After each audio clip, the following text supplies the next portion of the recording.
Janine Gutierrez may madamdaming post matapos magkasunod na namayapa ang dalawang lola. Ibinahagi ni Janine Gutierrez ang isang malalim at emosyonal na mensahe sa kanyang social media kaugnay ng pagkawala ng kanyang mga lola, sina Mamita Pilita Corrales at Mama Gay Nora Honor, na pumanaw sa magkasunod na linggo ng Semana Santa. Sa kanyang post, inilahad ni Janine ang mga huling sandali ng kanyang mga mahal sa buhay at ang epekto nito sa kanya bilang apo at miyembro ng kanilang pamilya. Ayon kay Janine, ito ang kauna-unahang pagkakataon sa loob ng 10 araw na hindi siya dumadalo sa burol. Noong ika-16 ng Abril, dumating siya mula sa burol ni Mamita ng bandang alas 4 ng hapon.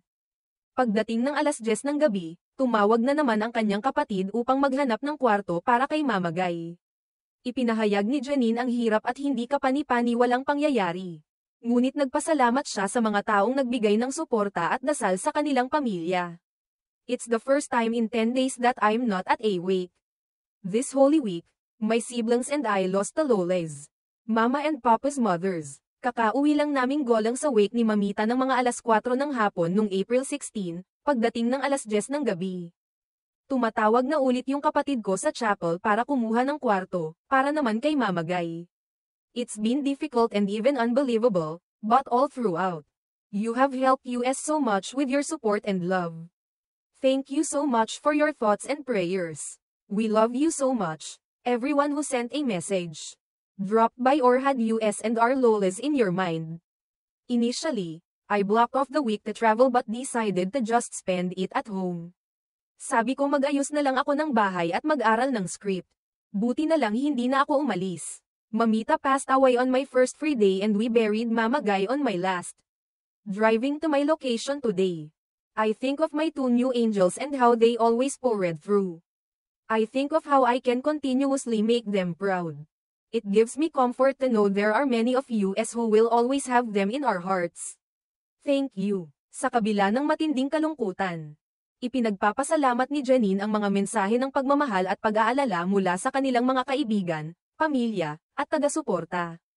Aminado siyang mahirap tanggapin ang pagkawala ng dalawang mahal sa buhay sa magkasunod na linggo, ngunit nakahanap siya ng lakas sa mga alaala at pagmamahal na iniwan ng kanyang mga lola.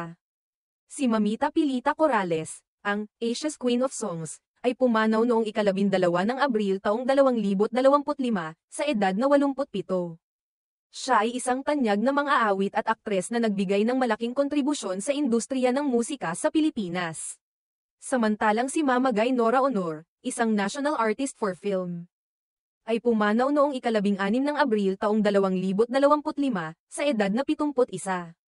Siya ay isang icon sa industriya ng pelikula at telebisyon sa Pilipinas.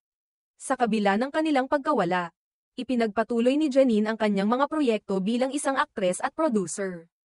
Isa sa kanyang mga proyekto ay ang paggawa ng dokumentaryo tungkol sa buhay at karera ni Mamita Pilita Corrales. Ayon kay Janine, nais niyang ipagpatuloy ang legasya ng kanyang lola at ipakita sa mga kabataan ang kahalagahan ng musika at sining sa kultura ng Pilipino.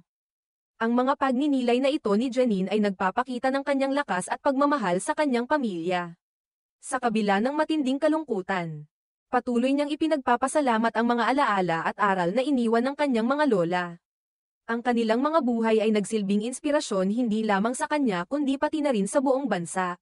Sa huli, ipinahayag ni Janine ang kanyang pasasalamat sa lahat ng nagbigay ng suporta at dasal sa kanilang pamilya. Aminado siyang mahirap tanggapin ang pagkawala ng dalawang mahal sa buhay. Ngunit natutunan niyang yakapin ang kanilang mga alaala at patuloy na ipagdiwang ang kanilang mga buhay. Ang kwento ni Janine Gutierrez ay isang paalala ng kahalagahan ng pamilya, pagmamahal, at pag-alala sa mga mahal sa buhay. Sa kabila ng mga pagsubok, patuloy niyang ipinagpapasalamat ang mga biyaya at aral na natutunan mula sa kanyang mga lola.